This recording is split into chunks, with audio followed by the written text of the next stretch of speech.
En el día de hoy, amigo oyente, llegamos a otra de las epístolas de la prisión. En la última oportunidad en que estuvimos viajando por el Nuevo Testamento, vimos la carta a los Efesios. Ahora, esta carta a los Filipenses fue escrita al mismo tiempo que la carta a los Efesios. Y era una de las 4 epístolas que mencionamos en esa ocasión, que se llamaban las epístolas de la prisión, porque fueron escritas por el apóstol Pablo durante el tiempo que él estuvo en prisión en Roma. Ya hemos visto la carta a los Efesios, y ahora nos toca observar la epístola a los Filipenses. Luego veremos lo que nos dice Colosenses, y por último tendremos la pequeña carta a Filemón. Esta epístola que Pablo escribe a los Filipenses es una de las cartas más hermosas que él haya escrito. No tiene ninguna crítica contra la iglesia de Filipos, y parece que las cosas andaban muy bien en ese lugar. Él tenía una relación muy personal, cercana, podríamos decir íntima, con esta gente. Si nos atenemos a lo que dice esta epístola, Pablo se sentía más cercano a la iglesia de Filipos que a cualquiera otra iglesia que él fundó. Y las personas en Filipos parecen haberle amado a él mucho más que cualquier otra iglesia. Y como resultado, tenemos esta carta que es algo selecto. Pablo visitó Filipos durante su segundo viaje misionero. Usted recordará que Pablo y Bernabé habían tenido una división a causa de la diferencia de opinión en cuanto a Juan Marcos. Pablo más adelante cambió su punto de vista en cuanto a Juan Marcos, y entonces pudo decir de él: «Toma a Marcos y tráele contigo, porque me es útil para el ministerio». Pero en este segundo viaje misionero, Pablo no quiere saber nada de tener a Juan Marcos con él, porque él había demostrado cierta cobardía y quería regresar a su hogar cuando ellos se encontraban en Asia Menor. Y aquí Pablo continúa con su viaje. Él tomó como acompañante a Silas, y Bernabé continuó su viaje con Juan Marcos.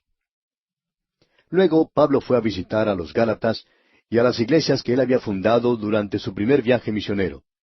Pablo y Silas intentaron ir a Asia, y según el relato que tenemos en el libro de los Hechos de los Apóstoles, fue prohibido por el Espíritu Santo ir a predicar en ese lugar. Podemos leer en el capítulo 16 de los Hechos de los Apóstoles, allá en el versículo 6, lo siguiente: «Y atravesando Frigia y la provincia de Galacia, les fue prohibido por el Espíritu Santo hablar la palabra en Asia». Esa zona estaría abierta más adelante para Pablo, pero en ese viaje en particular se le prohibió entrar allí. Él no podía dirigirse hacia el sur, así que naturalmente él se dirigió hacia el norte. Intentaron entrar a Bitinia, ciudad que se encontraba en la costa sur del Mar Negro, donde había gran número de personas. En esa zona se encontraba una población formada en su mayoría por judíos, ya que en ese lugar existían muchas colonias de ellos, en lo que hoy llamamos Turquía. En aquellos días se llamaba Bitinia, y era un lugar de veraneo. Tenía un clima muy hermoso. Hablando honradamente, el clima de ese lugar durante el verano era algo insuperable. Se nos dice nuevamente que Pablo intentó ir a ese lugar, pero el Espíritu no se lo permitió. Eso lo podemos leer allá en el capítulo 16 del mismo libro de los Hechos de los Apóstoles, en el versículo 7. Así es que nuevamente Pablo encuentra una barrera, digamos, en su camino hacia el norte. Pablo no se podía dirigir hacia el sur, tampoco podía dirigirse hacia el norte, y él venía del este. Así que había una sola dirección hacia la cual él podía dirigirse, y esa era la de ir hacia el oeste. Así se lo indicó el Espíritu Santo a Pablo y a Silas. Esa era la única dirección que ellos podían seguir. De modo que ellos se dirigen al oeste y llegan a la ciudad de Troas, donde se detuvieron a esperar órdenes. Estamos seguros que si uno de nosotros hubiera estado en la ciudad de Troas y nos hubiéramos encontrado con el apóstol Pablo, le hubiéramos preguntado: «Hermano Pablo, ¿qué está usted haciendo aquí?». «Bueno», hubiera respondido él, «me encuentro en mi segundo viaje misionero». Entonces le hubiéramos preguntado: «¿Y a dónde va?». Y él nos hubiera contestado: «No lo sé». Y usted y yo, siendo creyentes bíblicos y separados por 20 siglos de la situación, tendríamos toda la información que nos llega de esa época y le hubiéramos dicho: «Hermano Pablo, ¿me va a decir que siendo el gran apóstol de los gentiles, no sabe a dónde se tiene que dirigir?». Y creemos que él nos hubiera respondido: «Sí, usted tiene razón». Y hubiera continuado diciendo: «No sé a dónde tengo que dirigirme». Y nosotros hubiéramos quedado bastante sorprendidos, porque en el día de hoy hablamos mucho acerca de la guía, de la dirección del Señor. Hay veces en que nos cansamos un poquito de escuchar a tanta gente decir algo acerca de ser guiados por el Señor. Para algunas personas es muy fácil el decir que el Señor los guía en esa dirección o en aquella otra. Bueno, amigo oyente, a mí no me sucede así. Hay algunos creyentes que dicen que han orado por 1 o 2 días y luego saben exactamente en qué dirección seguir porque el Señor les ha mostrado el camino.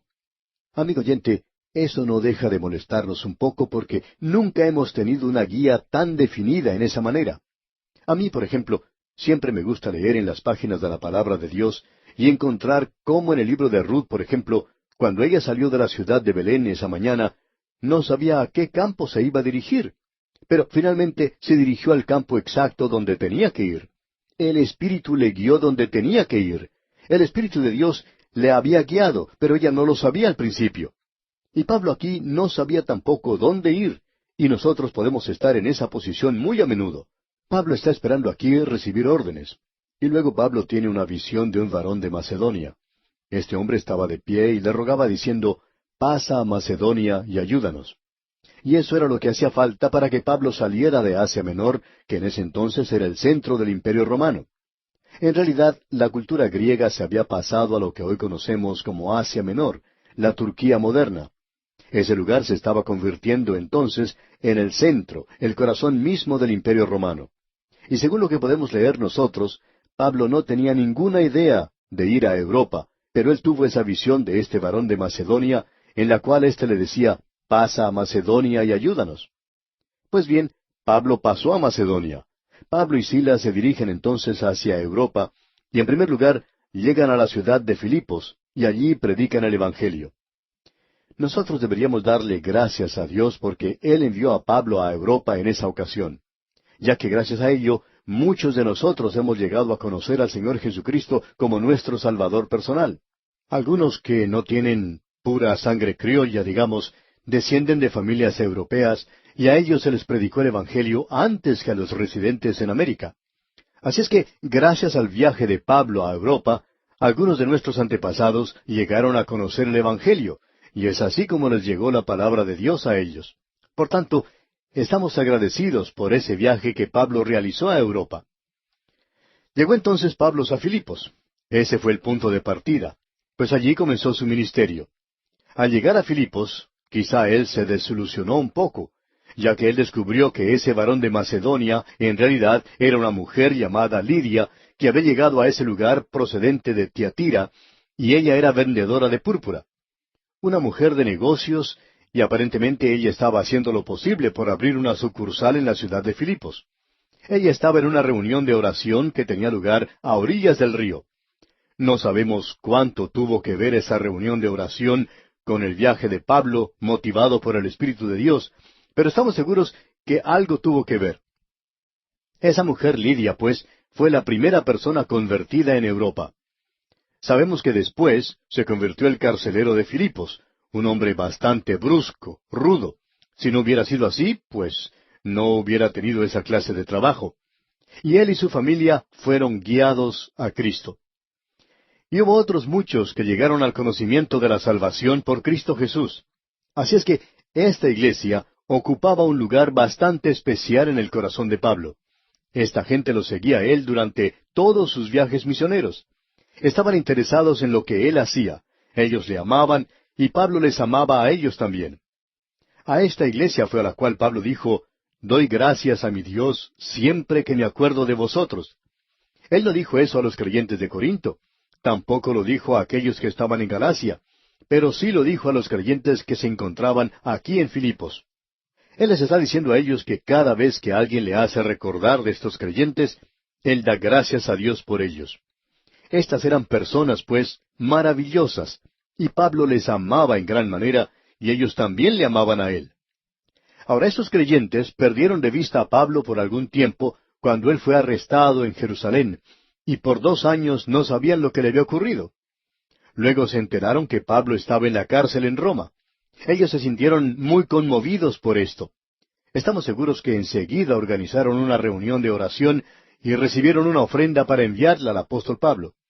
Ellos le hicieron llegar su simpatía y también enviaron como mensajero a su propio pastor, Epafrodito. Él llega donde está Pablo, llevando la ofrenda de ellos y el mensaje. De modo que Pablo escribe esta epístola a los filipenses a modo de nota de agradecimiento. Él no tiene ninguna doctrina que corregir como lo tuvo que hacer en la carta a los Gálatas. Tampoco tiene ningún problema de conducta que corregir, como tuvo que hacerlo con los de Corinto. Es una hermosa carta y su tema es la experiencia cristiana. Ahora, esto no quiere decir que usted y yo experimentamos todo aquí, sino que quiere decir que nosotros deberíamos experimentar todo aquí. Y estamos seguros que cuando Epafrodito llegó, Pablo le preguntó, ¿cómo andan las cosas en la iglesia de Filipos? A lo cual Epafrodito respondió, bueno, las cosas marchan muy bien por allá. Luego Pablo dice, ¿están teniendo ustedes alguna clase de problemas? Bueno, dijo Epafrodito, tenemos un problema pequeño. Y este era el problema. Había dos mujeres en la iglesia que no querían hablar la una con la otra. Tenían un pequeño problema. Pablo no se ocupó de eso sino hasta cuando uno llega allá al capítulo 4 y el versículo 2, donde dice, ruego a Evodia y a Síntique que sean de un mismo sentir en el Señor. Estas dos mujeres no eran de un mismo pensar y tenían alguna clase de problema, alguna dificultad. Siempre nos hemos preguntado lo que esto podría haber sido. Quizá podría haber ocurrido algo como lo siguiente. La señora Evodia quizá era la presidenta de la sociedad misionera, digamos, y la señora Síntique podría haber sido la presidenta del coro. Y ambos grupos pensaban que cierta noche tenían la iglesia para realizar sus propias actividades. Hubo cierta confusión acerca de la fecha y ambos grupos llegaron al mismo tiempo. Entonces la señora Evodia le dijo a la señora Síntique lo que ella pensaba, y luego la otra le replicó de la misma manera. Ellas quizá pensaban de la misma manera, pero estaban dirigiéndose en caminos un poco diferentes, ¿ve usted? Así es que estas dos mujeres eran un poco frías la una con la otra. Quizá eso fue lo que ocurrió allí. Parece que no era nada serio. Así es que Pablo dice, ruego a Evodia y a Síntique que sean de un mismo sentir en el Señor. Eso aparentemente era lo único que andaba mal. Más adelante, en ese mismo capítulo, Pablo les agradece por su ofrenda. Pero de lo que él escribe en la carta es acerca de la experiencia cristiana. Ahora, en el capítulo 1 de esta epístola a los Filipenses, encontramos la filosofía de la experiencia cristiana, o la podríamos llamar del vivir cristiano. Y eso me gusta más. Tenemos la filosofía del vivir cristiano. Luego, en el capítulo 2, encontramos la norma del vivir cristiano. En el capítulo 3 tenemos el premio o el galardón por el vivir cristiano. Y luego en el capítulo 4 encontramos el poder para el vivir cristiano. Así es que tenemos ante nosotros una epístola maravillosa, y es una de las epístolas de la prisión que llevó de regreso Epafrodito a la iglesia de Filipos. En el día de hoy queremos por lo menos asomarnos al umbral de esta epístola y encontramos, como ya hemos dicho en el capítulo 1, la filosofía para el vivir cristiano. En los primeros dos versículos tenemos la introducción a la epístola. En los versículos 3 al 11 encontramos el sentimiento tierno del apóstol Pablo para con los creyentes de Filipos. No hay nada que se asemeje a esto. Uno puede encontrar que Pablo tiene un interés verdadero y amor para con las otras iglesias, pero no hay nada que se parezca a lo que se menciona en esta carta. Luego, en los versículos 12 al 20, encontramos que la prisión y la aflicción hacen progresar el Evangelio. Y luego, en los versículos 21 al 30, tenemos una sección que podríamos titular Por vida o por muerte. Debemos decir que esta es una maravillosa epístola, esta que tenemos ante nosotros. No vamos a estar sentados en los lugares celestiales como ocurrió al principio de la epístola a los Efesios, sino que lo que vamos a encontrar aquí es algo que podemos aplicar en nuestra vida diaria. Aquí tenemos algo que es bueno para su vecindario y el mío, para su iglesia y la mía. Comencemos pues a leer lo que dice el versículo 1 para poder pasar algún tiempo en esta epístola y saborear así algo de la dulzura que en ella encontramos. El versículo 1 del capítulo 1 de la epístola a los Filipenses dice, Pablo y Timoteo, siervos de Jesucristo, a todos los santos en Cristo Jesús que están en Filipos con los obispos y diáconos. Esto es algo realmente maravilloso. Comienza diciendo que es Pablo y Timoteo. Nuevamente debemos destacar el hecho de que Pablo toma a este joven predicador y lo coloca a su propio lado, dándole ánimo. Este joven es Timoteo. Pablo le amaba y él lo llamaba su hijo en el Señor, y estaba interesado en su progreso. Hay algunos predicadores que han tenido el privilegio de guiar a muchas personas, jóvenes en particular, a los pies del Señor. Y eso es algo maravilloso, que ellos piensan que estos convertidos son algo así como sus propios hijos. Y hay algunos que tienen esos hijos espirituales por todas partes del mundo y los pueden amar en el Señor. Opinamos que lo que el apóstol Pablo hace aquí es algo maravilloso, el de colocar a este joven predicador a su propio lado. El nombre de Pablo nos ha llegado a través de los siglos, y donde quiera que usted escuche algo acerca de Pablo, usted también va a escuchar algo acerca de Timoteo. Pablo tuvo mucho cuidado que eso fuera así. ¿Y cuán maravilloso es eso, amigo oyente? Pablo se llama a sí mismo y a Timoteo siervos de Jesucristo. Usted recuerda que en la epístola a los Gálatas él dice, Pablo, apóstol. Él descansa en su apostolado y lo defiende, y uno encuentra que él hace eso una y otra vez. Vuelve a hacerlo allá en la carta a los Corintios. Pero aquí es algo diferente, ya que él amaba a los filipenses, y no tenía por qué tratar de defenderse a sí mismo. Los creyentes de Filipos sabían que él era un apóstol. Todos ellos habían sido guiados a los pies del Señor por Pablo mismo. Y entonces Pablo comienza, Pablo y Timoteo, siervos de Jesucristo. Y él ocupa este humilde lugar, el lugar que le pertenecía. Luego él sigue diciendo, a todos los santos. Él no está escribiendo a una pequeña camarilla en la iglesia de Filipos. No está escribiendo al grupo de la señora Síntique o al grupo de la señora Evodia. Él está escribiendo a todos los santos, y cada creyente es un santo. En realidad debemos decir que la familia humana está dividida en simplemente dos grupos, los santos y los que no lo son. Los santos son los creyentes en Cristo Jesús, y no son santos debido a su conducta, sino gracias a la posición que ocupan en Cristo Jesús, lo que quiere decir sencillamente lo siguiente. Santo quiere decir separado para el uso de Dios, aquello que pertenece a Dios. Esos viejos utensilios que se encontraban en el tabernáculo eran llamados vasos santos, y estaban muy usados y gastados. No parecían cosas santas, pero sí lo eran. ¿Por qué? Porque habían sido separados para el uso de Dios, y eso tiene que ser la posición de cada hijo de Dios, separado para el uso de Dios. Y Pablo se dirige a ellos diciéndoles, a todos los santos. Ahora ellos están en Cristo Jesús. Hemos dedicado mucho tiempo a esa palabra, así que no vamos a dedicar tiempo para ello en este día, pero ¿qué es lo que quiere decir el ser salvos? Bueno, quiere decir el estar en Cristo Jesús, y uno llega a ocupar ese lugar por medio de la fe en Cristo. El Espíritu Santo lo bautiza a usted en el cuerpo de Cristo, y usted es colocado entonces en Cristo por medio del Espíritu de Dios, por lo que conocemos como el bautismo. Ahora, estos creyentes aquí están en Cristo Jesús, pero estaban en Filipos. Y en realidad no importa dónde estos creyentes estén. No interesa dónde esté usted, amigo oyente.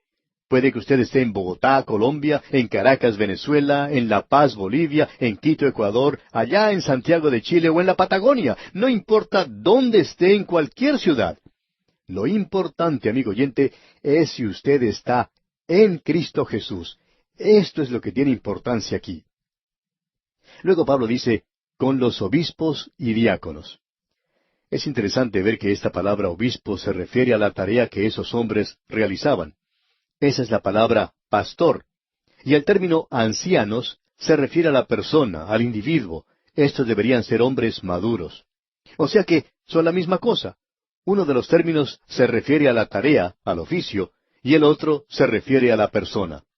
Y diáconos tienen que ser hombres espirituales que están realizando una tarea o servicio secular. En este día, amigo oyente, regresamos a la epístola a los Filipenses. Y usted recordará que este es el primer lugar que Pablo visitó cuando él pasó de Asia a Europa, Y creemos que Pablo no tenía ninguna idea de que cuando comenzó en su segundo viaje misionero, él pensaría que iba a terminar en Europa. Él había planeado definitivamente, como nos dice Lucas, ir a la provincia de Asia, donde se encontraba la ciudad de Éfeso, una ciudad principal en esa zona, y en aquella época era el corazón mismo del Imperio Romano. Toda la cultura griega se encontraba en ese lugar. El clima era delicioso y todo estaba listo en lo que se refiere a esa zona para la predicación del Evangelio. Y allí fue donde años más tarde Pablo realizó su obra misionera de mayor envergadura. En realidad, aparentemente fueron millones los que confiaron en el Señor Jesucristo en esa zona en particular. Pero en esta ocasión, el Espíritu de Dios no le permitió a Pablo visitar esa zona. No le permitió a él que siguiera hacia el norte, hacia Bitinia, sino que hizo que se dirigiera hacia Troas, donde él tuvo esa visión que provocó ese viaje a Europa. Y todos nosotros, creo yo, podemos darle gracias a Dios por eso. Pablo llegó a Filipos, pues, y allí se formó una iglesia a causa del esfuerzo misionero de ese apóstol. Esta iglesia fue una de las más apreciadas por el apóstol Pablo, más que cualquier otra iglesia. Los creyentes allí le amaban y creemos que lo amaban de una manera tal como ninguna otra iglesia lo había hecho. Creemos que así fue por lo que dice esta epístola. Cuando estos creyentes se enteraron que él estaba en una prisión romana, porque ellos no habían estado en contacto con él por unos 2 años, cuando fue arrestado Pablo en Jerusalén, ellos se sintieron muy apesadumbrados por esto. De modo que enviaron a su pastor, Epafrodito, con una ofrenda para Pablo, y también él llevaba palabras de aliento y simpatía para él. El apóstol Pablo entonces está respondiendo a todo esto en esta carta a los filipenses. Él no escribió esta epístola para corregir una doctrina o conducta. Él simplemente la escribió como una carta de agradecimiento, y él trata aquí el tema que estamos seguros hace que todos nosotros nos regocijemos, ya que trata del tema del vivir cristiano, la experiencia cristiana. En estos breves capítulos que forman la epístola a los filipenses, él trata en primer lugar, en el capítulo 1, la filosofía del vivir cristiano. En el capítulo 2 tenemos las normas para el vivir cristiano. Luego, en el capítulo 3 tenemos el premio o galardón para el vivir cristiano. Y finalmente, en el capítulo 4 tenemos el poder para el vivir cristiano. Todos estos son muy importantes y cada uno será enfocado en particular en un versículo en cada capítulo, y podremos apreciar esto cuando llegue el tiempo apropiado. Pero ahora, al comenzar a leer esta epístola, nos damos cuenta que Pablo tiene sentimientos muy tiernos para con estos creyentes en Filipos. En los primeros 2 versículos tenemos la introducción. Luego, al avanzar en la lectura de ese capítulo primero, notamos el sentir tierno de parte del apóstol Pablo para con estos creyentes y la relación que él tiene con esa iglesia, algo glorioso, una relación maravillosa. Como ya hemos dicho, los primeros 2 versículos son en realidad una introducción y queremos ver lo que ellos dicen. Ya hemos apreciado lo que nos decía el versículo 1, por lo tanto, vamos a ver el versículo 2. Gracia y paz a vosotros, de Dios nuestro Padre y del Señor Jesucristo. Ya hemos destacado esto cuando estudiamos otras epístolas, y nuevamente se nos presenta ante nosotros. Esta es la forma que tiene el apóstol Pablo para dirigirse a todas las iglesias. Él tomó 2 palabras muy comunes en aquel día, gracia, que en griego se dice coras, y era una forma de salutación que se utilizaba en el mundo romano de esa época. Estamos seguros que en cualquier lugar en que usted se pudiera encontrar en Asia Menor, al andar por la calle, usted podría escuchar a personas en ese tiempo que se saludaban una a otra diciendo coras, y quería decir gracia. Quizá en el día de hoy podríamos utilizar coras, pero su significado sería buenos días, o que pase buenos días, o que pase un buen día. Y eso es lo que Dios está diciendo a usted, amigo oyente, que tenga una buena eternidad. Y Él dice, yo he preparado las cosas para que así sucedan. Hay muchas personas que nos dicen, tenga buenos días, pero ellos no contribuyen en nada para ello, aparte de simplemente decir esa frase. Es bueno escuchar eso, pero Dios ha hecho arreglos por medio de los cuales usted y yo, amigo oyente, podemos tener una buena eternidad, y es por medio de la gracia de Dios. A esto siempre le sigue la palabra paz. Nunca se encuentra al frente. Nunca está guiando esa marcha. Es una palabra religiosa. Coras proviene del mundo griego, pero paz nos llega del mundo religioso. Es una forma de saludar hebrea. La palabra hebrea es shalom. Jerusalén es la ciudad de la paz. Jeru Shalom, o ciudad de paz. Nunca ha sido eso. Ha sido una ciudad de guerra, y en la actualidad es como un aguijón en la carne de este mundo. Los hombres no saben qué hacer con ella. Pero cuando llegue a gobernar el príncipe de paz, entonces habrá paz en el mundo. Hoy tenemos una paz que nos llega a través de la gracia de Dios, y Pablo lo menciona en su epístola a los Romanos, donde dice, justificados pues por la fe, tenemos paz para con Dios. Esta es una paz que un pecador puede tener con un Dios santo, porque Cristo murió por nosotros. Él pagó el castigo y ahora Dios en gracia puede salvarle. Esto no se puede lograr por medio de algo que usted le pueda llevar a Dios, porque, hablando francamente, usted no tiene nada que llevarle a Él. Yo nunca le he llevado nada a Dios, a no ser que haya sido mi pecado. Él ha pagado la culpa de ese pecado, y ahora Él puede recibirme como pecador, y también puede recibirle a usted, amigo oyente. Y entonces usted podrá disfrutar y saber que en este mundo de problemas, de tensiones, en este mundo de pruebas, y en este mundo que está lleno de tantas cosas malas, usted puede conocer la paz de Dios en su corazón. Esa es la paz que Dios da a aquellos que confían en el Señor Jesucristo como su Salvador personal. Estas dos palabras, pues, son muy importantes, como nos damos cuenta. Bien, la gracia y la paz provienen de Dios nuestro Padre, del Señor Jesucristo, y queremos hacerle una pregunta al teólogo. ¿No es Pablo trinitario? ¿No cree él en la Trinidad? ¿Por qué no dice que es también del Espíritu Santo?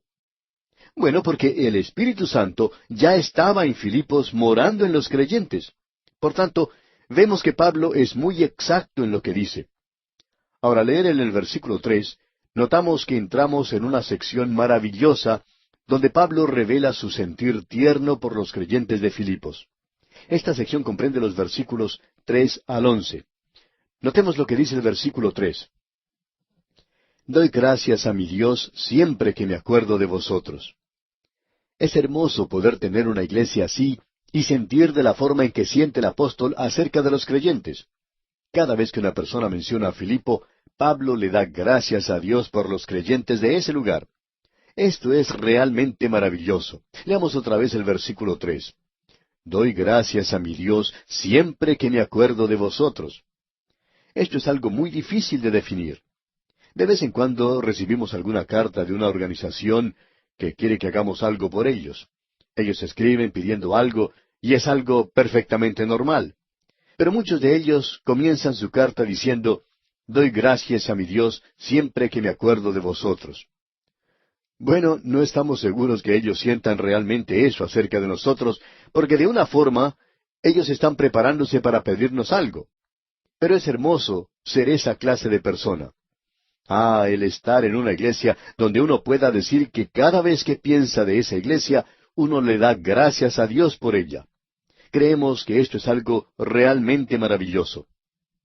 Si Pablo no hubiera dicho nada más acerca de esa relación con esa iglesia, esto hubiera sido suficiente para revelarnos lo maravilloso que ellos eran. Pablo no andaba diciendo eso acerca de otras iglesias, porque uno lo puede comprobar muy fácilmente. Él nunca le dijo eso a los Gálatas, por ejemplo. Tampoco se lo dijo a los de Corinto. Pero él aún no ha finalizado de hablar. Él dice en el versículo 4, siempre en todas mis oraciones, rogando con gozo por todos vosotros. Esto no es algo que él hace alguna vez que otra, sino que lo hace siempre, y dice que en todas sus oraciones lo hace. Él dice, por todos vosotros. Y con eso nos habla de una manera muy clara que Él se está dirigiendo a todos los santos que están en esa iglesia. No solo al grupo de la señora Sintique, o al de la señora Evodia, o de esta otra pequeña camarilla, sino que Él está escribiendo a toda la iglesia en ese lugar, al cuerpo entero de toda la iglesia local. Él dice, por todos vosotros. Él usa la misma expresión allá en el versículo 7. todos vosotros. Y luego la usa en el versículo 8 y es algo que él utiliza frecuentemente. Veamos una vez más este versículo 4. Siempre en todas mis oraciones, rogando con gozo por todos vosotros. Fue Ben Colt quien dijo que el total de esta epístola es, yo me regocijo, ¿os regocijáis vosotros? Creemos que en realidad eso podría ponerse en un cuadro. Eso sería una buena oportunidad para tener una protesta, y la protesta podría ser que a cada iglesia Pablo diría, yo me regocijo, regocijaos vosotros. Esto es algo para los creyentes. Él está diciéndoles a ellos, regocíjense. Ahora, cuando usted descubre dónde se encuentra Pablo, usted se dará cuenta de lo importante que esto es. Él nos va a decir ahora, una y otra vez, yo me regocijo. ¿Sabe usted, amigo oyente, dónde se encuentra Pablo? Bueno, está en una prisión romana. Las prisiones romanas no eran algo muy agradable que digamos. Eran lugares muy lóbregos y terribles. Los romanos no aceptaban esa idea que es prevaleciente en el presente de tratar de disciplinar a los prisioneros. Lo que ellos hacían era castigarlos, lo cual es correcto. Ese siempre ha sido el caso hasta cuando se presentó esta idea nueva de la actualidad y que está completamente equivocado, donde se trata simplemente de enseñar disciplina a los prisioneros, lo cual ha producido peores criminales. En el día de hoy, amigo oyente, estamos llegando a ser un continente de criminales. ¿Por qué? Porque estamos tratando de hacer que los criminales que están dentro de la prisión sean tan buenos y dulces como aquellos que están fuera. Y de paso debemos decir que estamos logrando eso. Pero esto ha provocado que haya más criminales afuera que los que están dentro de la prisión en el presente. Ahora, en el versículo 4 aparece la palabra gozo. Nunca hemos sentido la necesidad de decir que esta es la epístola de gozo, porque esta palabra aparece 19 veces en este libro. Si uno va a buscar una palabra que se mencione más que ninguna otra, entonces deberíamos usar el nombre del Señor Jesucristo.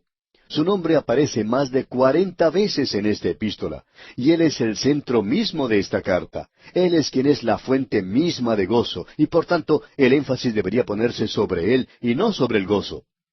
En la actualidad, nosotros estamos tratando de producir gozo en la iglesia por medios externos. Uno prepara un programa y le dice a la gente que venga, que ellos van a gozarse de ese programa. Preparamos un banquete, una comida, un desayuno. A la gente siempre le gusta asistir a los banquetes, así es que decimos que vamos a gozarnos. Pero en realidad, amigo oyente, no es gozo, porque gozo no depende de circunstancias foráneas. Depende de la condición interna de la persona. Depende de lo que se conoce hoy como la actitud propia. ¿Cuál es su actitud, amigo oyente, hacia la vida? Si usted se está quejando y lamentándose de lo que le toca hacer en su vida, entonces usted no va a tener gozo en su vida. Quizá disfrute de ir a un banquete en la iglesia y se divierta un poco, pero usted no va a tener gozo. Pero cuando usted y yo, amigo oyente, ocupamos el lugar donde vemos que estamos en el centro de la voluntad de Dios, sin preocuparnos dónde pueda ser, sabemos que estamos en la voluntad de Dios y conocemos muy bien que habrá gozo en nuestras vidas. Así es que Pablo puede decir aquí, siempre, en todas mis oraciones, rogando con gozo por todos vosotros. Pablo está diciendo que en tiempo de oración uno no debe decir, ahora tengo que pasar por esta obligación y tener que orar por estas personas y por estas otras. Pablo dice, en realidad es un placer para mí el poder orar por ustedes los creyentes de Filipos. Y aquí en la prisión me ha llegado gozo a mi corazón. Él no solo va a hacer una solicitud por ellos, sino que está muy agradecido por ciertas cosas. Y luego en el versículo 5 dice, por vuestra comunión en el Evangelio desde el primer día hasta ahora. Por vuestra comunión en el Evangelio. Hemos llegado a una parte muy importante en esta epístola. Ya hemos hablado de ello con anterioridad, pero no nos hemos explayado en esto. ¿Qué quiere decir esta palabra comunión? ¿Cuál es su verdadero significado? No creemos que esta sea una palabra que aún en la iglesia misma sea utilizada correctamente. Y por cierto que el mundo ha adoptado esta palabra y la utiliza continuamente en la actualidad. La gente del mundo habla mucho acerca de tener comunión en el presente. Hay muchas veces que los predicadores son invitados a hablar en reuniones de hombres de negocios. Por lo general, el que está encargado del programa de ese día le invita para que él presente una charla donde hable directamente de lo que la Biblia dice. Y por lo general, los predicadores aprovechan esa oportunidad para presentar el Evangelio de una manera muy directa. El propósito, por supuesto, es el de presentar la palabra de Dios, aun cuando estos lugares no son los más apropiados para esta clase de mensajes. En una de estas reuniones se había colocado un cartel que decía comida, entretenimiento, comunión. Y en ese lugar opinamos que la gente no tendría que haberse jactado de ninguna de esas cosas.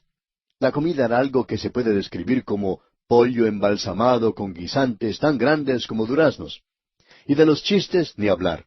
Todos muy desabridos, como los que decimos nosotros a veces aquí en este programa.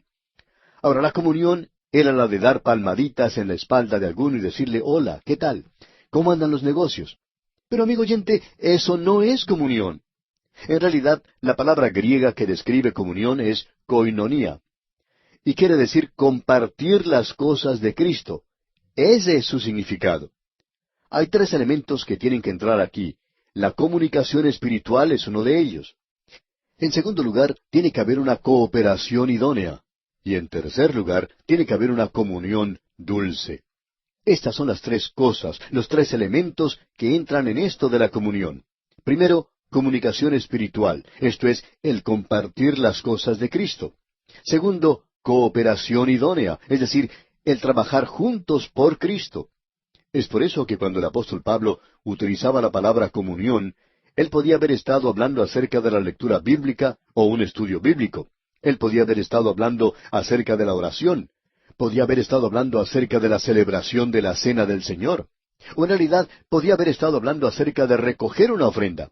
A todo esto Pablo llama koinonía o comunión, compartiendo las cosas de Cristo. Primero tiene que haber una comunicación espiritual. Nosotros podemos estar compartiendo las grandes verdades que conciernen al Señor Jesucristo como esperamos estar haciéndolo ahora mismo. Luego esa cooperación idónea y podemos trabajar juntos. Y el resultado entonces llegaría a ser esa comunión dulce. Usted y yo podemos ser compañeros. Y eso es lo que queremos que usted sea en esta transmisión. Que nosotros podamos tener koinonía, comunión. Que podamos tener comunión en la palabra de Dios y en el esparcimiento de la palabra de Dios. No creemos que haya nada que pueda igualarse a esto. Ahora, esta palabra aparecerá ante nosotros nuevamente más adelante. Pablo nos está diciendo aquí que esta iglesia de Filipos está teniendo comunión con él. Él había comunicado a ellos el Evangelio, la palabra de Dios. Ellos habían tenido una cooperación idónea porque ellos lo compartían con Pablo. Ellos habían cooperado con él, como él nos dirá en el capítulo 4 de esta epístola. Una y otra vez, ellos le ayudaron en cuanto a sus necesidades físicas. Y luego, cuando podían estar juntos, tenían una dulce comunión. Y amigo oyente, cuán maravilloso es todo esto. Ahora, en el versículo 5 hemos leído, por vuestra comunión en el Evangelio desde el primer día hasta ahora. Usted recuerda que Pablo fue a esa ciudad y él tuvo esa maravillosa comunión con ellos. Luego, en el versículo 6, él dice, estando persuadido de esto, que el que comenzó en vosotros la buena obra, la perfeccionará hasta el día de Jesucristo. Este es un versículo verdaderamente maravilloso, amigo oyente. Es tan importante que deseamos dedicarle algo de tiempo para analizarlo. No tenemos hoy ese tiempo, así es que vamos a esperar hasta poder considerarlo, Dios mediante, en nuestro próximo programa, cuando comenzaremos a partir del versículo 6 en este capítulo 1 de la Epístola a los Filipenses. En nuestro programa anterior, amigo oyente, llegamos al versículo 6 de este capítulo 1 de la Epístola a los Filipenses. Y allí decía, estando persuadido de esto, que el que comenzó en vosotros la buena obra, la perfeccionará hasta el día de Jesucristo. Ahora, antes de entrar a considerar este versículo, vamos a mencionar algo que dijo el Dr. McGee, el autor de estos estudios bíblicos. Él dijo, yo era un muchacho muy pobre cuando salí de mi hogar para ir a estudiar a la universidad. En realidad, mi padre había fallecido en un accidente en una desmotadora de algodón en el sur del estado de Oklahoma, en los Estados Unidos. Mi madre, continuó el Dr. McGee, me tomó a mí y a mi hermana y nos llevó a Nashville, estado de Tennessee. Allí yo tuve que buscar trabajo, tuve que sacar permiso para poder hacerlo porque la verdad del caso era que a la edad de 14 años en esa época no se podía trabajar. Trabajé para una firma muy grande en esa ciudad. Mi trabajo consistía en recoger correo bien temprano por la mañana. Me levantaba a las 5 de la mañana, iba a buscar el correo, lo llevaba a la oficina, luego tenía que distribuir todas esas cartas en los escritorios de los diferentes empleados de cada uno de los departamentos que formaban esa gran compañía. Pero ese no era el lugar para un muchachito de 14 años. Yo tendría que haber estado en el colegio estudiando. A mí me gustaba ir al colegio. Más adelante, decía el doctor Magee, tuve el privilegio de hacerlo gracias a un amigo que en realidad se portó como un padre para mí. Este hombre tenía un hijo que era un borracho, y él quería que este muchacho tuviera una educación universitaria. Pero este muchacho no lo quería hacer, así que este hombre me ayudó a mí y me consiguió un trabajo. Yo tenía que trabajar, pero también pude ir a la universidad.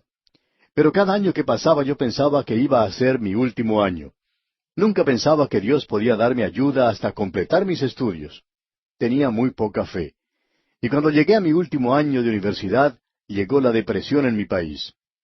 Muchos de ustedes, decía el doctor Magee, pueden recordar lo que ocurrió allá en los años 1928 y 1929. Esos fueron años muy tristes. Yo no podía obtener trabajo, no tenía dinero. Así es que, cuando recibí mi título por la mañana, regresé a mi habitación, me senté en mi cama. Entró mi compañero de habitación y me dijo, ¿qué estás haciendo aquí? Parece que has perdido a tu mejor amigo. Bueno, le dije, estoy acabado. Me he graduado de la universidad y no puedo ir al seminario. Yo no sé qué hacer. No tengo trabajo. Salgo mañana por la mañana para ver si puedo conseguir que alguien me lleve de regreso a mi pueblo en Nashville, y eso es todo. Ya no tengo nada más que hacer. Yo tenía muy poca fe, dice él. Bien, en ese momento, proseguía el doctor Magee, sonó el teléfono, y el que lo contestó dijo que me estaban llamando.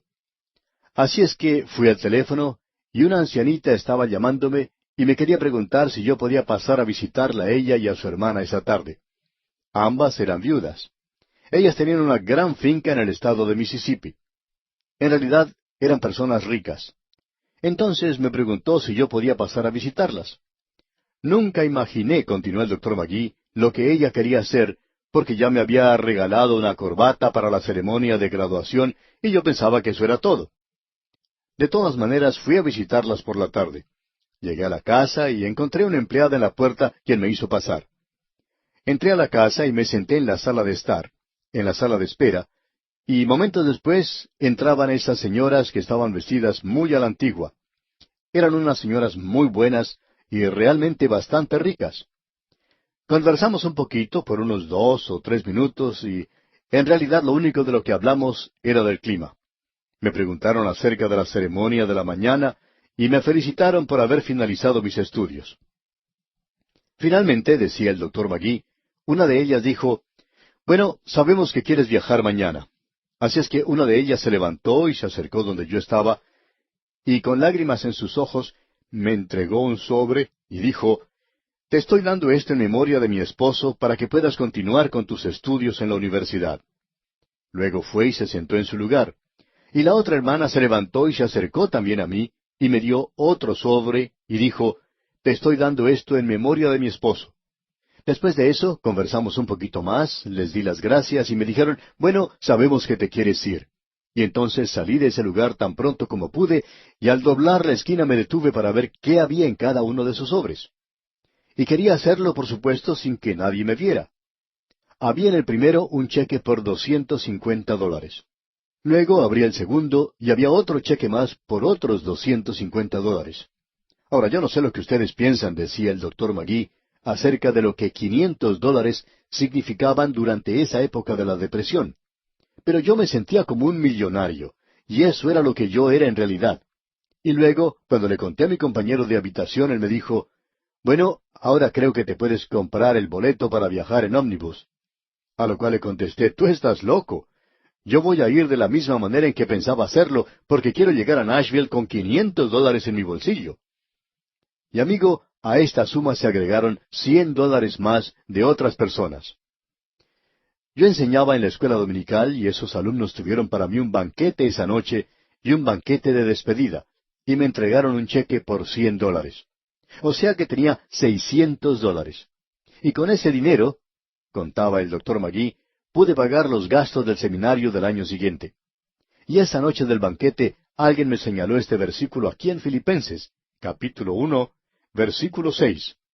Y ese ha sido el texto de mi vida hasta ahora. Hasta aquí lo que nos contó el doctor Magui. Bien, veamos entonces lo que nos dice este versículo 6 a nosotros. Leamos otra vez. Estando persuadido de esto, que el que comenzó en vosotros la buena obra, la perfeccionará hasta el día de Jesucristo. Ahora note usted, aquí nos dice que Él la perfeccionará. Comienza diciendo, sin embargo, estando persuadido de esto. Esto es en realidad causativo, estando persuadido de esto. Pablo sabía de lo que él estaba hablando y dice que aquel que había comenzado esto lo iba a perfeccionar. Esta palabra perfeccionar quiere decir finalizar, completar. Él lo iba a consumar. Y luego dice, el día de Jesucristo. Usted y yo, amigo oyente, no estamos viviendo en el día del Señor, ni tampoco estamos viviendo en los días del Antiguo Testamento. No estamos viviendo en el día del milenio, y no estamos viviendo en el día de la eternidad. Estamos viviendo en el día de Jesucristo, que será consumado cuando Él lleve a su iglesia de este mundo. Y el Espíritu Santo nos ha sellado a usted y a mí hasta ese día de redención, como lo dice Pablo allá en su carta a los Efesios. Así es que, amigo oyente, hasta entonces usted puede contar con que Dios realizará cualquier cosa que Él tenga intención de hacer por usted, y tomará en cuenta que todo eso se cumpla. Amigo oyente, esto es lo más maravilloso que podemos conocer de la Biblia. Echemos una mirada a esto ahora mismo. ¿Es esto algo práctico para usted y para mí? Escuche cuidadosamente. No sabemos en realidad a quién estamos hablando y cuáles son las circunstancias en las que usted se encuentra en este momento, pero pensamos que podemos decir lo siguiente y esa cosa será lo correcto. Dios le ha llevado a usted hasta el momento presente, ¿no es verdad? Cada uno de ustedes que nos escuchan, creemos que cada uno de ustedes responde que sí. Dios, pues, le ha traído a usted, amigo oyente, hasta este mismo momento, y usted puede decir, gracias a Dios que Él me ha guiado hasta este instante. Bien, amigo oyente, ¿qué piensa usted que Él va a hacer ahora? ¿Cree usted que Él lo va a abandonar? ¿Piensa usted que Él lo va a dejar ahora? El autor de estos estudios bíblicos, el doctor J. Vernon McGee, contó lo siguiente. Yo tuve oportunidad de finalizar mis estudios universitarios. Nunca disfruté de ellos. Nunca tuve gozo porque nunca creía que Dios podía hacer eso para mí. Siempre pensaba en que el año que estaba estudiando, ese iba a ser el último. La ceremonia de graduación fue una experiencia muy feliz para todos los demás. Yo podía ver a esos jóvenes ricos que eran felicitados y abrazados por sus padres. Pero allí no tenía yo a nadie que me abrazara. Ahora no quiero ser malentendido, decía el doctor Magui, no estoy llorando. Pero yo pensaba que ese era el final para mí. Pensaba, hasta aquí no más. Sin embargo, yo tenía en ese día un Padre Celestial que puso su brazo a mi alrededor y me dijo, yo me encargaré de que finalices lo que has emprendido. Y amigo oyente, es maravilloso tener un Padre Celestial así. Y permítame decir, amigo oyente, que ese ha sido el consuelo mío y el consuelo de mi esposa desde que se descubrió que nuestro hijo estaba afectado por una enfermedad para la cual aparentemente la ciencia médica no estaba capacitada para hacer mucho todavía. Pero sabemos que nuestro Padre Celestial es un buen médico. Él es el gran médico.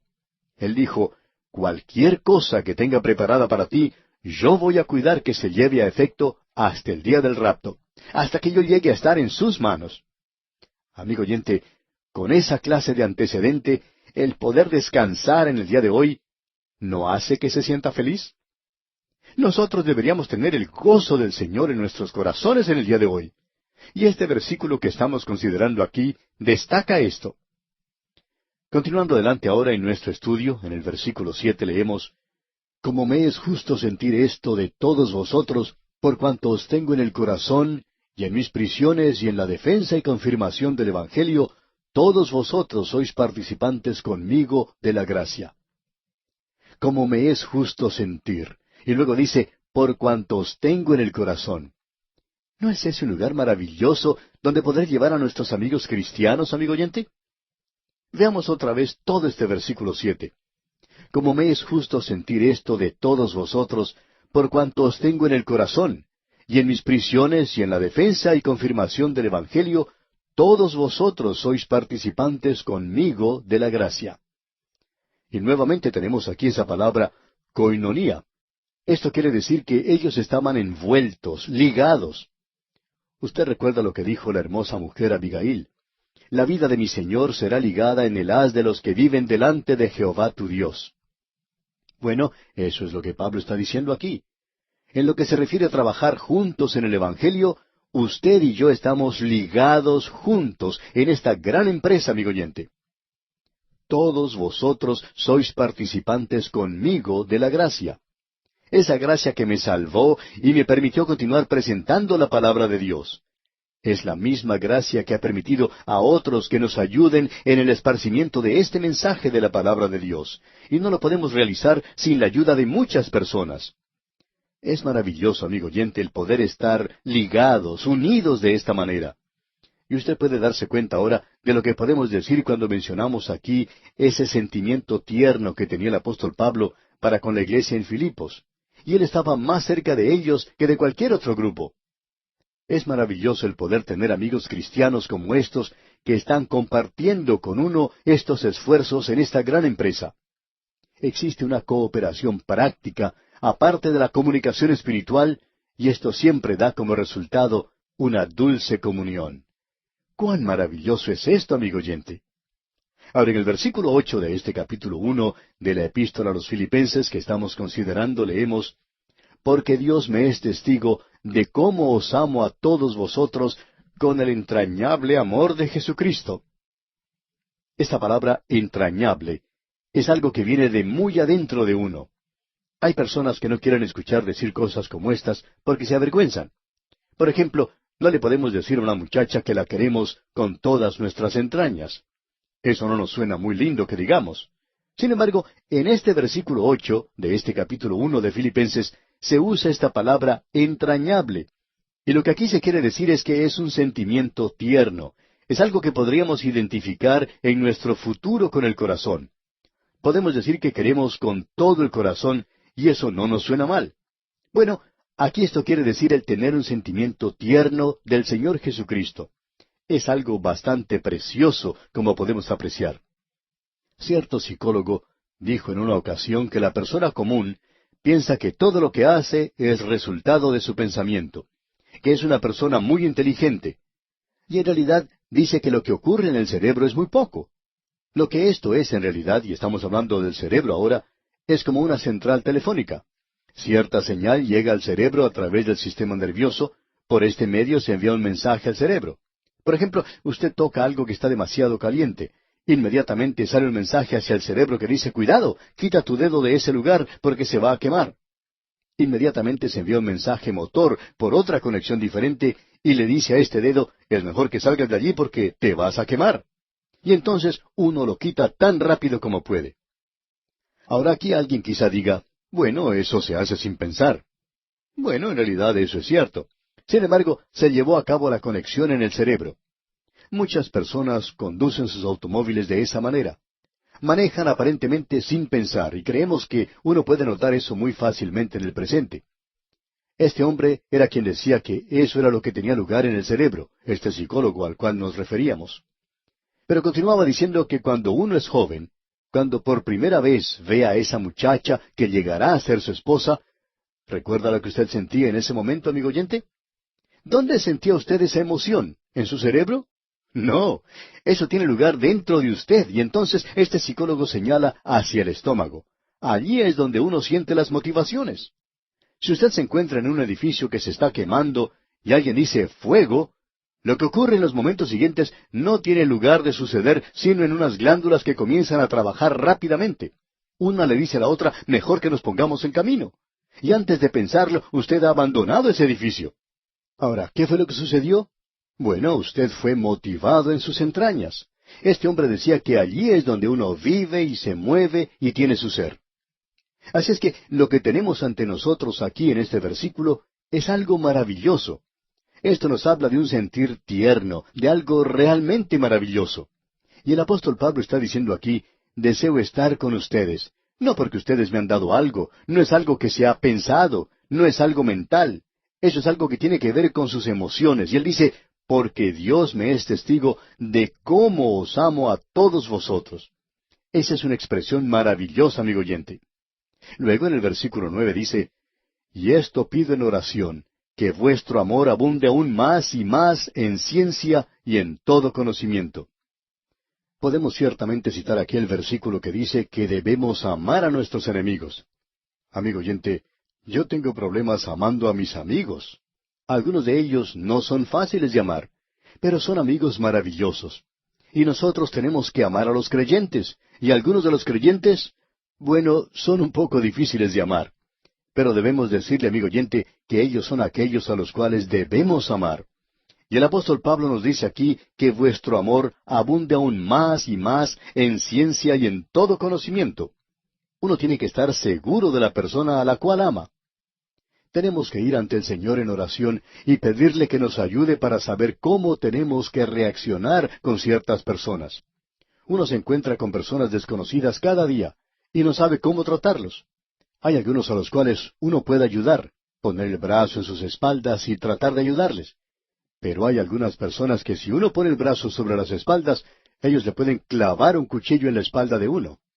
Por tanto, amigo oyente, debemos orar para que el Señor nos ayude a discernir, a saber cuáles de esas personas uno puede ayudar, a cuáles uno puede expresar amor y a cuáles no debería hacerlo. El amor tiene que ser expresado con discernimiento, con verdadero conocimiento. No tiene que andar por todas partes diciendo que uno ama a todo el mundo, porque si hace eso, entonces uno llega a ser como una de esas personas que hablan tanto y que se ven a menudo por allí. Y bien, amigo oyente, vamos a detenernos aquí por hoy. Dios mediante continuaremos en nuestro próximo programa. Mientras tanto, le sugerimos leer los versículos restantes de este capítulo 1 de la Epístola a los Filipenses, para que esté así informado de su contenido y pueda sacar el mayor provecho posible de este interesante estudio. Amigo oyente, regresamos hoy a este primer capítulo de la Epístola del apóstol San Pablo a los Filipenses. Y vamos a seguir hablando acerca del versículo 9, aun cuando ya hemos dicho mucho acerca de lo que este versículo nos indica. No creemos haberlo agotado totalmente. Quizá hayamos agotado a los radioescuchas, pero no al versículo. Quisiéramos explicar un poco más acerca de él para que usted pueda apreciar cómo obra este versículo, porque creemos que esta es una epístola sobre el vivir cristiano. El vivir cristiano no es algo que ocurre allá en los lugares celestiales, y no es cierto concepto piadoso del presente. Tampoco es presentado en una cierta fachada. Y por cierto que no es el tratar de actuar de una manera espiritual. Se trata de vivir aquí abajo en medio de las ollas y demás utensilios y caminando por las calles de nuestra ciudad. Tiene que ver con las cosas de cada día y algunas de ellas son muy comunes. Volvamos pues a este versículo 9 del primer capítulo de Filipenses y leemos, y esto pido en oración, que vuestro amor abunde aún más y más en ciencia y en todo conocimiento. Y esta palabra conocimiento se puede indicar como discernimiento. Que vuestro amor abunde aún más en ciencia y en todo discernimiento. Es decir, que uno simplemente no ama a todo el mundo. Esto es algo que ha sido divulgado por los liberales a través de los años y que en realidad no tiene nada en sí, no tiene ningún significado para decir verdad. Las personas que hemos hallado más difíciles de amar son aquellos que dicen ser liberales. Pueden llegar a ser personas muy malas. No conocemos a ninguna otra persona que pueda ser peor que un liberal.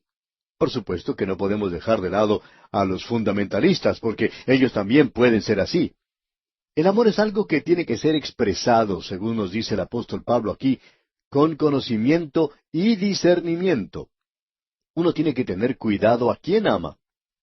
Hay por allí un cartel que aun cuando no nos agrada, quizá tenga una lección para nosotros. Ese cartel dice, ama a tu prójimo, y un poco más abajo decía, pero ten cuidado. Y estamos seguros que quería indicar algo con doble sentido. Pero debemos decir que es algo bueno si uno lo acepta en una manera correcta. Ten cuidado. Algunos prójimos te pueden clavar un cuchillo en la espalda, pero también hay otros prójimos que pueden ser maravillosos para con usted. El Dr. McGee, el autor de estos estudios bíblicos, Nos contaba una experiencia que él tuvo cuando recién comenzó a ser pastor en la ciudad de Los Ángeles, allá en California, en los Estados Unidos. Él decía, aprendí que había personas que se aprovechaban de sus predicadores y siempre había alguien que trataba de sacarle algo. Esta gente utilizaba diferentes maneras para tratar de lograr sus propósitos, algunos que uno ni siquiera se imagina. Acostumbraba yo a advertir a los miembros de nuestro grupo que eso iba a ocurrirles a ellos hasta que aprendieran a reconocer a las personas que actuaban de esa manera en una gran iglesia, en una ciudad de ese tamaño, donde llegaba toda clase de personas. Bien, esto me ocurrió a mí un domingo, decía el doctor Magee, un domingo por la mañana. Uno de los consejeros se me acercó y me dijo, allí está un hombre que pasó adelante y con el cual he estado tratando por un rato, pero él quiere hablar con usted personalmente. Quiere que usted vaya y converse personalmente con él. Bueno, pensé yo, dijo el doctor Magee, ¿no es esto maravilloso? Él quiere hablar directamente con el pastor. Así es que fui y me senté a su lado. No estaba muy bien vestido, pero parecía muy interesado. Así es que tomé mi Biblia y mencioné algunos versículos que tenían que ver con la salvación, y este hombre estaba tan interesado que me pidió mi propia Biblia y leyó uno o dos de esos versículos. Parecía muy interesado. Así es que, cuando finalicé de presentar el plan de salvación, dice el doctor Magee, le pregunté si él en realidad había aceptado a Cristo, y él tenía grandes lágrimas de cocodrilo en sus ojos. Bueno, nos arrodillamos y oramos, continuó el doctor Magee. Cuando nos levantamos, yo cometí la equivocación de hacerle una pregunta. Tendría que haber dejado las cosas como estaban, pero yo le dije, ¿cómo le están yendo las cosas? Eso podría interpretarse de muchas formas, pero este hombre dijo, usted sabe, pastor, yo no quiero molestarlo a usted con mis problemas. Pero yo lo animé diciendo, no, hombre, dígame lo que necesita. A lo que él contestó, es muy difícil para mí poder contarle esto. Yo era una persona muy inocente entonces, como una criatura entre los lobos. Y este hombre dijo, yo he estado hospedándome aquí en un hotel y ellos no quieren entregarme mis maletas. Yo no tengo dinero para pagar mi cuenta. Por tanto, no puedo sacar mi maleta de allí. Quiero dejar esta ciudad y estoy tan preocupado, ni siquiera puedo conseguir trabajo. Bueno, yo le pregunté, ¿cuánto debe? A lo cual el hombre contestó, $7. Imagínese, usted acaba de guiar supuestamente a una persona a los pies del Señor y él necesita solamente $7. Entonces, ¿qué es lo que uno hace? Bueno, usted va a darle los $7. Por tanto, dijo el doctor Magee, le di el dinero y él me agradeció muy efusivamente y dijo que me pagaría más adelante. Y luego se fue. Cuando salí de ese lugar me sentía muy contento. Para entonces todo el mundo había salido de la iglesia. Mi esposa me estaba esperando afuera y ella quería saber por qué me había demorado tanto. Así es que le conté la historia. Y yo me sentía muy contento por lo que había ocurrido. La bondad que yo tenía en ese momento en mi corazón se desparramaba por cada poro de mi cuerpo. Le dije a mi esposa lo que había hecho, que le había dado $7 a ese hombre. Ella parecía un poco sorprendida, pero no mucho. Pensaba que había hecho algo bueno. 1 o 2 semanas más tarde, continuó el doctor Magee, tomé el diario de la ciudad y vi la foto de un hombre que parecía conocido. La miré cuidadosamente, y por cierto que era el hombre que me había visitado antes. Luego leí el artículo que estaba debajo de su foto, y ahí decía que él había sido arrestado por la policía. Lo habían arrestado porque era un vago. Había estado en la ciudad de Los Ángeles por 6 meses, y sin embargo había podido vivir muy bien. Era una entrevista con un reportero del periódico, y él dijo cómo era que había vivido durante ese tiempo. Él dijo, ¿sabe una cosa? Simplemente voy a una iglesia, hablo con el pastor, y cuento mi historia, y ellos siempre me ayudan. Y él continuó diciendo, los predicadores son los mentecatos más grandes que existen en el mundo. Y amigo oyente, quizá ese hombre tenía razón, por lo menos así era en mi caso, dice el doctor Magee, ya que él tenía mis $7. Llamé pues por teléfono a uno de mis amigos y le conté la historia. Conversé con alguien que era pastor y le pregunté si este hombre había ido allá, y me contestó que sí. Y le pregunté si él también le había dado $7. Mi amigo me contestó que no. Luego dijo, yo he estado en la ciudad de Los Ángeles por mucho tiempo y ya conozco a esta gente. Usted es una persona nueva y ellos están trabajando en usted. Mejor es que tenga mucho cuidado. De modo que, dijo el doctor Magee, me propuse leer nuevamente lo que decía Filipenses 1:9. Y vamos a leerlo, amigo oyente. Dice, y esto pido en oración, que vuestro amor abunde aún más y más en ciencia y en todo conocimiento. De ahí en adelante, dice el doctor Magui, nadie consiguió sacarme $7 del bolsillo para poder ir a recuperar su maleta del hotel. Pero hubo muchos que vinieron a contarme historias terribles. Algunos de ellos durante la época de Navidad. Nos contaban historias de que habían llegado entonces para ver el funeral de su querida madre y que habían gastado todo lo que tenían en ese funeral y que no podían regresar a su hogar y que estaban hambrientos. Y entonces, dijo el doctor Magui, yo los podía mirar a ellos y casi sonreírme y decirle, si usted tiene hambre, yo le puedo dar de comer. Y esta gente quedaba muy sorprendida por esto. Y muchos descubrían que en realidad no tenían mucha hambre. Otros sí tenían hambre, y todo lo que podían sacarme a mí era nada más que un plato de comida. ¿Por qué? Porque, amigo oyente, y deseamos decir esto de una manera muy cuidadosa, nosotros debemos expresar nuestro amor en el día de hoy, y por cierto que estamos de acuerdo que debemos amarnos unos a los otros, pero es mejor hacerlo con cierto conocimiento y con mucho discernimiento. Amigo oyente, eso es lo que nos dice aquí la palabra de Dios. Eso es lo que el apóstol Pablo nos está diciendo aquí. No nos venga a decir que el Señor Jesucristo nos dice que nosotros debemos amar a todos. Él habló de una manera muy clara durante su vida en esta tierra de que había algunas personas que eran hijos del diablo y que su madre era una serpiente. Él no demostró mucho amor por ellos. Él murió por ellos, pero esta gente tenía que tomar un paso de fe hacia Él. El amor de la Biblia no se derrama por todas partes. Creemos que es necesario reconocer esto en un día como el que estamos viviendo, cuando hay tantas cosas tontas o necias que se dicen por personas que lo usan como sentimentalismo, pero no los vemos produciendo nada como esto en el día de hoy. Pero hay algunas personas en las cuales usted y yo debemos prodigar todo nuestro amor. Y también existen ciertas personas, amigo oyente, con las cuales necesitamos tener mucho cuidado. Pero bien, sigamos adelante. En el versículo 10 de este capítulo 1 de la Epístola a los Filipenses leemos, para que aprobéis lo mejor, a fin de que seáis sinceros e irreprensibles para el día de Cristo. Este es otro versículo importante que necesita cierta explicación, porque en realidad Pablo está diciendo aquí, para que probéis lo mejor. Él está diciendo que uno necesita probar las cosas que son diferentes. Y creemos que esto tiene que ver con la voluntad del Señor en su propia vida. Hay ocasiones cuando usted tiene que hacer una decisión y posiblemente haya dos caminos por los cuales usted puede seguir. Ahora, ¿cuál de ellos debe elegir? Bueno, hablando honradamente, hay ocasiones cuando uno no sabe cuál de ellos es el mejor. Y si usted piensa que el Señor va a poner una luz verde o va a enviar un ángel para señalarle a usted el camino, pues, amigo oyente, usted está equivocado. Él nunca hizo eso por ninguna persona en las Escrituras.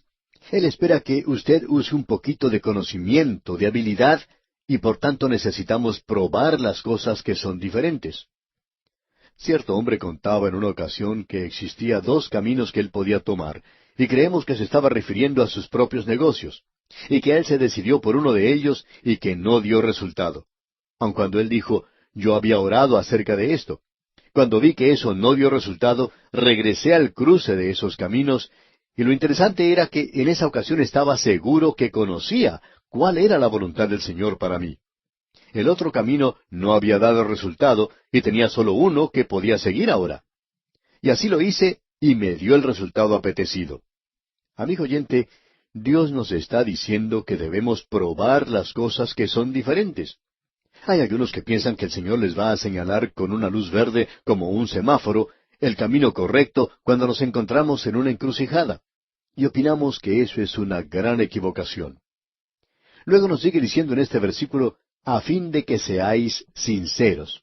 Ahora esta palabra sincero es una palabra muy interesante. Proviene del latín y su significado es sincera. Cuando los romanos comenzaron, eran una gente muy brusca, muy tosca, aun cuando eran muy fuertes, y ellos destruyeron muchas obras de arte en Grecia y en muchos lugares de Asia Menor. Uno puede ver ejemplo de esto en muchas partes en ese lugar en el presente. Por ejemplo, allí estaba el templo de Diana, arquitectónicamente algo muy hermoso. Sin embargo, estaba muy cerca de las oficinas centrales de Satanás. Pero muchas de las obras de arte de Grecia fueron destruidas. Así es que cuando los romanos llegaron a ese lugar en su cultura, pudieron apreciar esto y comenzaron a reunir todas estas obras de arte, muchas de ellas rotas. Así es que cuando un comerciante en obras de arte, que no era muy honrado, encontraba una estatua que estaba rota, que tuviese alguna rajadura, llenaba ese espacio con cera, de tal manera que uno no pudiera decir que había estado rota antes. Luego la vendía como una cosa genuina, como un objeto perfecto. Un cliente lo compraba, lo llevaba a su casa, lo colocaba en el jardín y cuando observaba la estatua al día siguiente, un día caluroso, allí saltaba a la vista, cuando se derretía esa cera de la estatua que había comprado, saltaba a la vista que no era algo genuino o perfecto como pensaba, sino que tenía algunas rajaduras.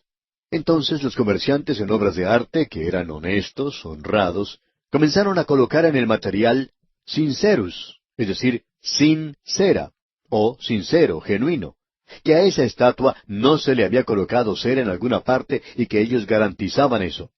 De allí, pues, el término sincero. Y Pablo está diciendo que no seamos falsos, que seamos genuinos, verdaderos. Y volviendo al último versículo que hemos visto, se nos dice que no debemos ir de un lado a otro dando palmadas en la espalda a la gente diciendo, alabado sea el Señor, aleluya, y decirle cuánto les ama, sabiendo que cuando le dan la espalda, usted es capaz de clavarles un cuchillo. De eso es que Pablo nos está hablando aquí. Él dice, a fin de que seáis sinceros, genuinos e irreprensibles. Quizá pudiéramos cambiar esa palabra de irreprensible por una que diga sin culpa. Uno no puede ser irreprensible. No creemos que si usted predica la palabra de Dios en el día de hoy pueda ser irreprensible. Esa es la razón por la cual usted debe orar por su predicador si él está predicando la Biblia. Y tiene que defenderlo a él por la sencilla razón de que él está presentando la palabra de Dios y que él es culpable ante los ojos de ciertas personas que se sienten ofendidos por él. Hay algunas ocasiones cuando uno tiene que decir cosas bastante duras y el auditorio de uno no lo aprecia.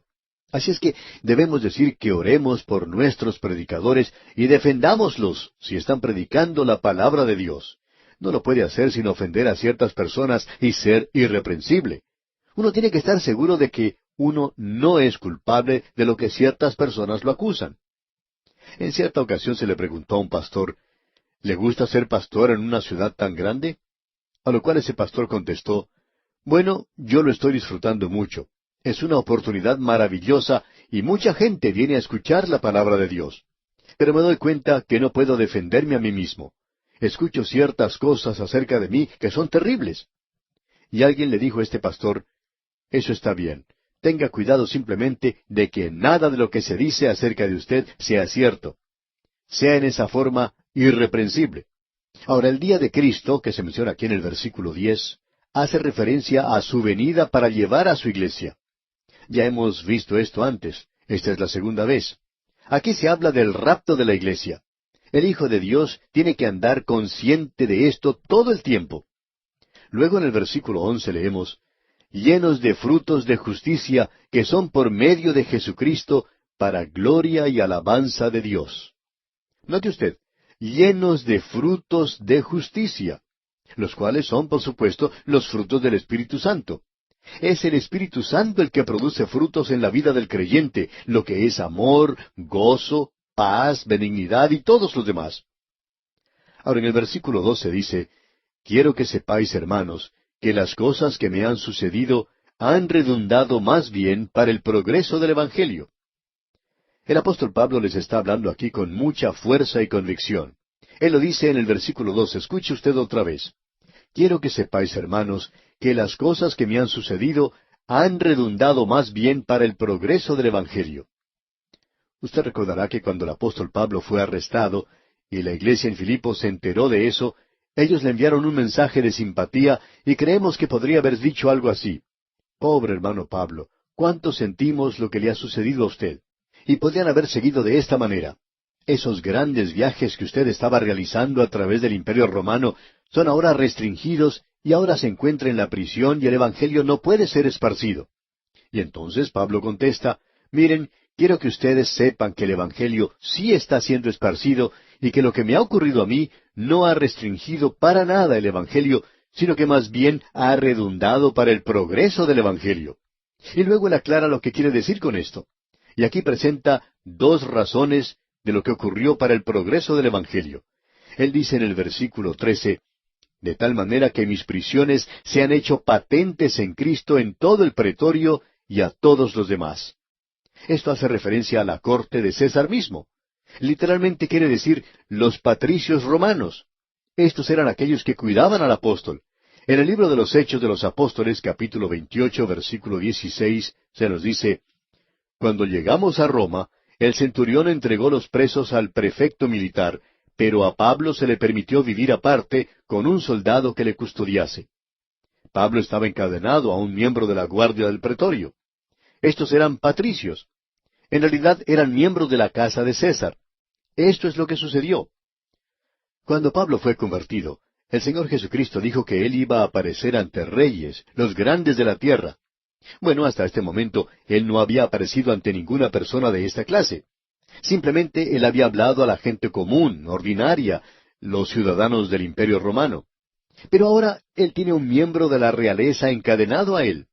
Amigo oyente, ¿puede usted tener algo mejor que esto? ¿El tener a la congregación encadenada a usted? Así es que yo me imagino que en muchas ocasiones el soldado romano le diría a aquel que venía a reemplazarlo, «Cuánto me alegro de verte. Este hombre está tratando de hacerme un cristiano». Y algunos de ellos llegaron a ser cristianos. En realidad, muchos de ellos lo fueron. Pablo está diciendo, estoy realizando lo que Cristo dijo que yo realizaría. Esto es para el progreso del Evangelio. El Evangelio ahora está entrando al mismo palacio de César y lo que ha ocurrido no restringe para nada el Evangelio. Luego, él presenta otra razón. Volvemos hoy, amigo oyente, a la epístola del apóstol Pablo a los Filipenses, y estamos en el capítulo 1 todavía. Y aquí podemos notar que las cosas que le han sucedido al apóstol Pablo han redundado más bien para el progreso del Evangelio, como él lo menciona en el versículo 12, y no han restringido en ninguna manera el Evangelio que él predicaba. Estamos seguros que cuando llegó Epafrodito a visitarle y le trajo esa carta de parte de los hermanos filipenses, junto con una ofrenda de esa iglesia, presentaba una nota de profunda simpatía y amor para con el apóstol Pablo, y ellos estaban preocupados porque aparentemente el Evangelio no era predicado en ese instante. Ellos arribaron a esa conclusión al darse cuenta que Pablo estaba en la cárcel, en la prisión. Pero Pablo dice que en lugar de ser restringido, el Evangelio está llegando a los lugares que el Señor Jesucristo había dicho que debería ir. El apóstol Pablo dijo, yo estoy en la prisión en Roma, pero me tienen encadenado. Y ese era el método que se utilizaba entonces.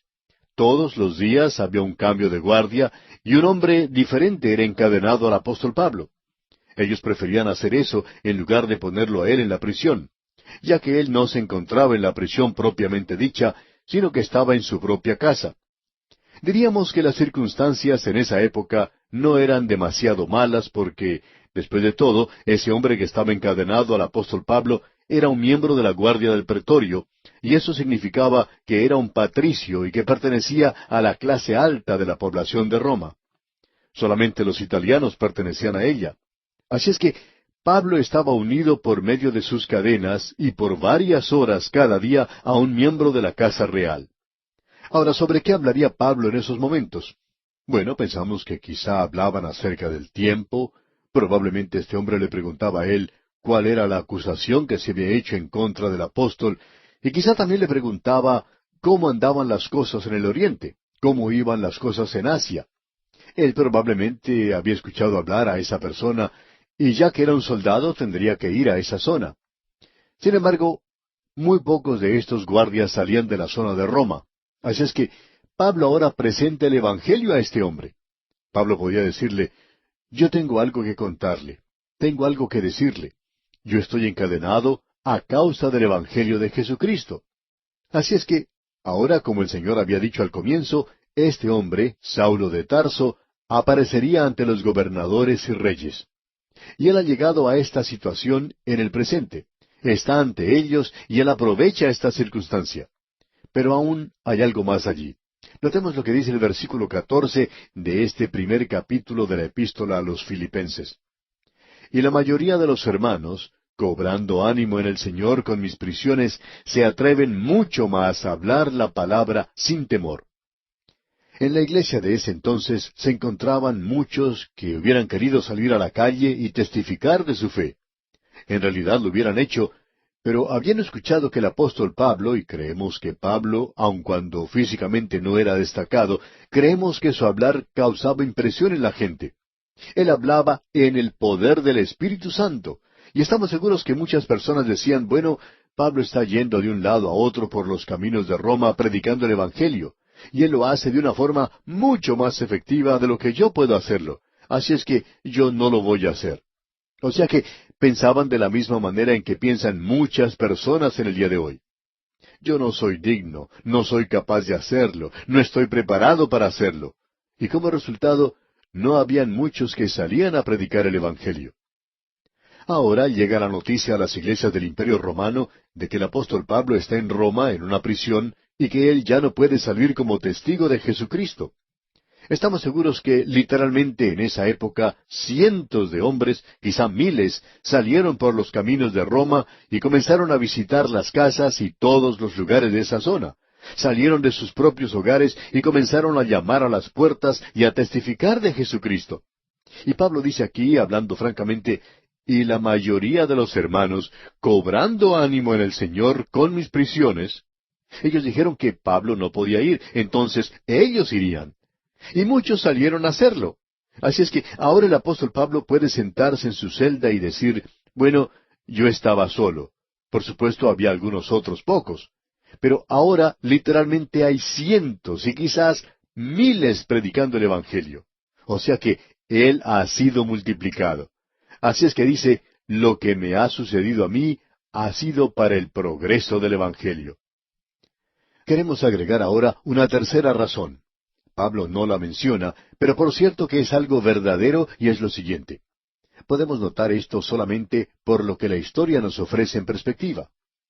No sabemos si Pablo habrá pensado en esto, puede que lo haya hecho, pero si lo hizo, no lo menciona. Y es lo siguiente. Usted y yo tenemos en el presente 4 epístolas de la prisión que son algo muy selecto. Estas epístolas son a los Efesios, a los Filipenses, a los Colosenses y a Filemón. Todas ellas son maravillosas. Y no las hubiéramos tenido si Pablo no hubiera estado en la prisión. Por supuesto que el Señor podría haberlo logrado de alguna otra forma, pero esta es la forma en que Él hizo que sucedieran las cosas. Y esta es la razón por la cual esto sucedió para el progreso del Evangelio. Y ahora Pablo nos dice algo que era trágico en aquel día y que es trágico también en nuestro propio día. Y es simplemente lo que podemos ver aquí en el versículo 15, y dice, algunos, a la verdad, predican a Cristo por envidia y contienda, pero otros de buena voluntad. Cuando yo vi esto por primera vez, me pareció algo increíble. No podía creer que la predicación del Evangelio de Cristo se hiciera por envidia y contienda.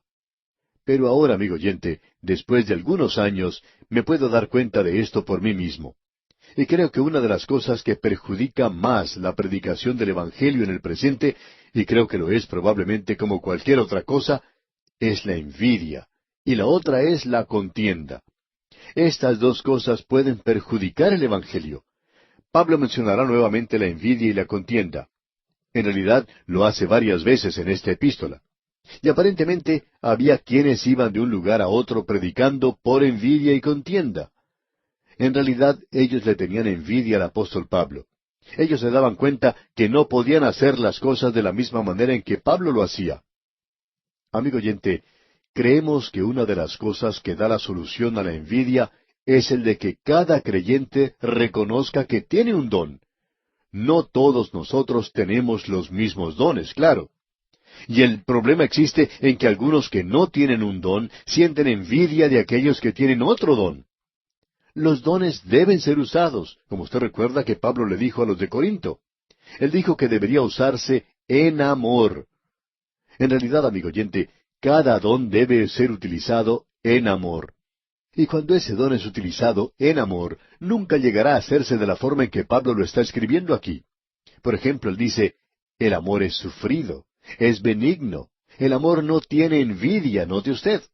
El amor no tiene envidia. ¿Se da cuenta, amigo oyente, de lo que él está diciendo aquí? El amor nunca dice, cómo me gustaría tener un don. Yo no he recibido, Señor, todo lo que merezco. Me gustaría hacer las cosas como las haces tú. Bueno, amigo oyente, no todos tenemos el mismo don. Y si su don es usado en amor, entonces no va a envidiar a ninguna otra persona. También quiere decir algo más. El amor no es jactancioso, no se envanece. No es un don que dice, bueno, mírame a mí, yo puedo cantar, o yo puedo predicar, o yo puedo enseñar. No hace eso, amigo oyente. Usted puede reconocer que este es un don de Dios, y como dice Pablo mismo de una forma muy directa, ¿qué es lo que tienes que no hayas recibido? Todo lo que usted tiene hoy, amigo oyente, Dios se lo ha dado. Sin embargo, Pablo nos dice aquí que había aquellos que en aquel tiempo predicaban a Cristo por envidia. La envidia es algo que, en realidad, dice, yo no tengo una opinión muy alta de ti, mientras que el orgullo dice, ¿qué opinas de mí? Esa es la diferencia que existe entre la envidia y el orgullo. Y la Biblia nos advierte o nos previene en cuanto a estas dos cosas. Usted recuerda que allá en el libro de Proverbios se nos advertía en cuanto al orgullo. Bueno, aquí en esta epístola a los Filipenses se menciona la envidia, uno de los grandes pecados en la iglesia. También se menciona aquí la palabra contienda. Y esta es una palabra muy interesante. Esta palabra contienda tiene algo que ver con la palabra eros. Proviene de esa palabra. Indica atizar o incitar. Y había espíritus en ese día, demonios, y ellos provocaban contiendas. Y usted puede darse cuenta que la envidia y la contienda causan tantos problemas en el presente. Diríamos que esas dos cosas perjudican a la iglesia mucho más que cualquier otra cosa. No creemos que sea el licor, el alcohol y las drogas que se encuentran fuera de la iglesia lo que perjudica a la iglesia. Creemos que es la envidia y la contienda dentro de la iglesia lo que la perjudica. Luego el apóstol Pablo sigue diciendo, pero otros de buena voluntad. Nosotros nos preguntamos cuál era la reacción en cuanto a esto de parte del apóstol Pablo. Él se encuentra en la prisión, no le puede responder. Pero él dice en el versículo 16, los unos anuncian a Cristo por contención, no sinceramente, pensando añadir aflicción a mis prisiones. Ellos predican a Cristo, pero no lo hacen sinceramente. Lo que ellos están tratando de hacer en realidad es tratar de exponer al apóstol Pablo. ¿Y cuál será su reacción en cuanto a esto? ¿Y tiene esto un lugar en la actualidad? Bueno, notemos lo que dice aquí el versículo 17. Pero los otros, por amor, sabiendo que estoy puesto para la defensa del Evangelio. Ahora, ¿qué se puede decir acerca de estas dos cosas? Bueno, Pablo dice aquí en el versículo 18, escuche usted, ¿qué pues? Que no obstante, de todas maneras, o por pretexto o por verdad, Cristo es anunciado, y en esto me gozo y me gozaré aún. Pablo está diciendo aquí que lo importante es que Cristo es predicado. Opinamos que es algo trágico que Cristo sea predicado por envidia y contienda, y todo lo que uno tiene que hacer es mirar a su alrededor para darse cuenta que Él es predicado de esta manera muchas veces. Pero uno puede regocijarse de que Cristo está siendo predicado aquí en el presente. Hay algunas personas que nos acusan de ser un poco duros en cuanto a mujeres que predican. Algunas personas nos han escrito diciendo que estaban orando por nosotros, y por supuesto lo que esas personas pedían en sus oraciones es que nosotros fuéramos más benignos con las predicadoras. Pero como ya hemos dicho en varias ocasiones, algunas de estas mujeres están predicando a Cristo mucho mejor que un predicador masculino. ¿Y cuál es nuestra posición? Bueno, nos regocijamos. Gracias a Dios que Cristo está siendo predicado. El doctor Ironside cuenta una historia. En cierta ocasión, dice él, se encontraba caminando por un parque y allí vio que había una mujer predicando. Un amigo que estaba con él le dijo, ¿no es una vergüenza encontrar a esta mujer predicando aquí? A lo cual el doctor Ironside respondió, es una vergüenza que no haya un hombre que pueda ocupar su lugar. Y amigo oyente, ese es el problema. Gracias a Dios que Cristo está siendo predicado. Eso es lo importante. Cuando se predica la palabra de Dios, nosotros nos regocijamos. Hay muchas personas que se están preocupando demasiado acerca de estudios bíblicos en los hogares. Bueno, nosotros nos regocijamos en ello. Hay algunos de estos estudios que se apartan a un lado u otro, pero no lo hacen mucho más que algunas iglesias o algunos programas radiales. Nos regocijamos que la palabra de Dios está siendo enseñada hoy. Eso es lo importante, amigo oyente. Pablo nos ha dado aquí un ejemplo tremendo como podemos apreciar. Él dice en los versículos 16 y 17, los unos anuncian a Cristo por contención, no sinceramente, pensando añadir aflicción a mis prisiones, pero los otros por amor, sabiendo que estoy puesto para la defensa del Evangelio. Lo interesante de notar es que aun cuando Cristo no está siendo predicado sinceramente, hay personas que están siendo salvas. Opinamos que eso es cierto. Usted se da cuenta, amigo oyente, que Dios honra su palabra, no a un hombre o a una organización. Y debemos reconocer eso hoy.